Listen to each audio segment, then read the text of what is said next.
চলতি মাসের ১৫ তারিখ সরকার জ্বালানি তেল বিক্রিতে রেশনিং পদ্ধতি তুলে নিলেও বেশিরভাগ পাম্পে এখনও মানা হচ্ছে না এই নির্দেশনা। ইচ্ছেমাফিক চলছে তেল বিক্রি। দেশের তেলের কোনো ঘাটতি নেই, সরকার থেকে বলা হলেও রাজধানীর পাম্পগুলোতে দেখা গেছে ভিন্ন চিত্র। ভোর থেকেই পেট্রোল পাম্পে ভিড় করতে হচ্ছে চালকদের। কোথাও ঘন্টার পর ঘন্টা অপেক্ষা, আবার কোথাও তেল না পেয়ে ফিরে যাচ্ছেন অনেকে। যেন কাটছেই না জ্বালানি তেলের সংকট। 7:30 থেকে অপেক্ষা করতেছি, এখন পর্যন্ত অপেক্ষা করতেছি, কিন্তু তেল দেওয়া হইতেছে না। কিন্তু পাম্প থেকে বলা হচ্ছে 2টার পরে ডিপো থেকে তেল আসলে আমাদেরকে দেওয়া হবে। ফজর থেকে বসে আছি, তেল দেবে 2টা বাজে, দিলে চলে যাব তেল নিয়ে। চাচ্ছিলাম তো ফুল, কিন্তু দেওয়া হচ্ছে না, এখানে 600 দেওয়া হচ্ছে।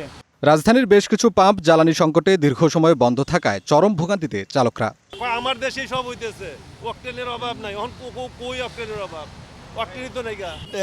পাম্পে কোনো তেল সংকট নেই, পাম্পে তেল দিচ্ছে, কিন্তু এই যে হাজার হাজার গাড়ি রাস্তার সিরিয়ারে দাঁড়ায় আছে, হ্যাঁ, এটা তো বৃক্ষ তোমার নাম কি ফলে পরিচয়, এটা তো দেখলেই বোঝা যায়। প্রত্যেকটা পাম্পে তেল মোটামুটি দিচ্ছে, কিন্তু সিরিয়াল দিয়ে নিতে হচ্ছে। আগে দেখা গেল একজন নিতে 100 টাকার তেল, এখন সে যতটুকু দিচ্ছে ততটুকুই নিচ্ছে। ডিপো থেকে পর্যাপ্ত তেল না পাওয়ার অভিযোগ পাম্প সংশ্লিষ্টদের। সরকারের আশ্বাসের পরও আস্থাহীনতায় অনেকে অতিরিক্ত তেল কিনে মজুত করছেন বলেও জানান তারা। ডিপো থেকে তেল দিচ্ছে, যেখানে আমাদের তেল দরকার 27,000, 22,500 বা নর্মাল হলেও 18,000 আমাদের তেল দরকার, সেখানে আমরা তেল দিচ্ছে 9,000 বা 4,500 এরকম করে তেল দিচ্ছে। বাংলাদেশ পেট্রোল পাম্প ওনার্স অ্যাসোসিয়েশনের প্রেসিডেন্ট মোহাম্মদ নাজমুল হক বলেন, ভোক্তারা আতঙ্কিত হয়ে প্রয়োজনের তুলনায় বেশি তেল নিচ্ছে। এতে চাহিদা বেড়ে যাওয়ায় কাটছে না সংকট। টাঙ্কি ফুল করে নিয়ে গেল মোটরসাইকেল, 2 ঘন্টা পরে ওই লোক আবার আসলো, তাহলে ওনার তেল কী করলো? ওনার টাঙ্কি ফুল তেল নিলে তো 1 সপ্তাহ চলার কথা, উনি আবার 2 ঘন্টার মধ্যে কোথা থেকে আসলেন? সরকার তো বারবার বলতেছে আপনারা প্রয়োজনীয় তেল নেন, আমাদের কাছে পর্যাপ্ত মজুদ আছে, আমরা তেল সরবরাহ করবো। এখন আপনি যদি আপনার চাহিদা 2-এর জায়গায় যদি 20 করে ফেলেন, সরকার তো কোথা থেকে দেবে এই তেলটা? শাহবাগে অবস্থিত মেঘনা মডেল সার্ভিস সেন্টার নামক একটি পাম্পে কর্মচারীরা জানান, পাম্পে এখন পর্যন্ত তেল সংকট নেই। তবে চলতি মাসের 15 তারিখ সরকার জ্বালানি তেল বিক্রিতে রেশনিং পদ্ধতি তুলে নিলেও তারা এ ব্যাপারে এখনও অবগতই নন। অফিসিয়াল চিঠি না পাওয়ার ছুতো দেখিয়ে তারা এখনও রেশনিং পদ্ধতিতে তেল বিক্রি করছেন।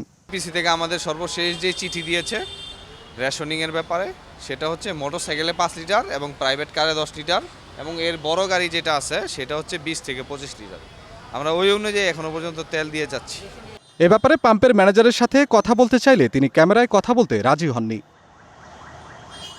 জ্বালানি সংকট দ্রুত সমাধানে কার্যকর পদক্ষেপের দাবি ভুক্তভোগীদের। দীর্ঘমেয়াদে সংকট এড়াতে গ্যাস উত্তোলন ও বিকল্প জ্বালানির দিকে নজর দেওয়ার পরামর্শ জ্বালানি বিশেষজ্ঞদের। এদিকে সরকারি ডিপো থেকে জ্বালানি তেল বিপণনের সময় পরিবর্তন করেছে বাংলাদেশ পেট্রোলিয়াম কর্পোরেশন।